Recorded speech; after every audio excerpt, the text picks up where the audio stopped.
అమ్మగారు పూజ్యులు మాన్యులు గొప్పవారు మంగ్లీ గారి గురించి మాట్లాడుకోవాలి. ఇటు పోయిరమ్మా మీరు యూట్యూబ్ ఛానళ్ళ మీద కొన్ని శాటిలైట్ మీడియా ఛానళ్ళ పైన మీరు మీకు సంబంధించినటువంటి వీడియోలని డిలీట్ చేయాలి అని చెప్పేసి మీరు ఒక కోర్టు నుంచి నోటీస్ ఇప్పించే ప్రయత్నాలు మీరు చేసిండ్రు కదా. ఎటు పోయింది ఆ ముచ్చట? ఎటు పోయింది అసలు? మీరెటు పోయిండ్రు? ఏం జరుగుతుంది రాష్ట్రంలో? ఎందుకు నిందితుల పక్షాన రాష్ట్ర ప్రభుత్వాలు తమ వైఖరిని అటువైపుగా ఎందుకు చూపిస్తున్నాయి?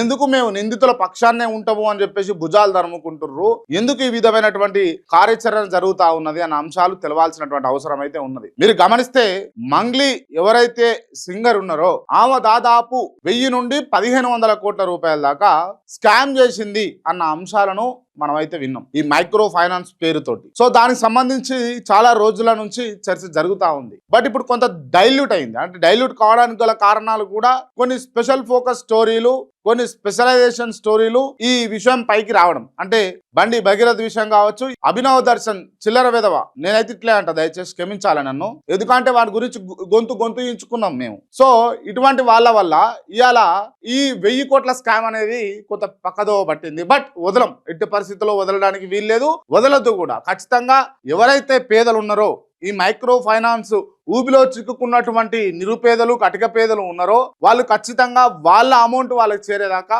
పోరాడతాం, ఖచ్చితంగా ప్రశ్నిస్తూనే ఉంటాం.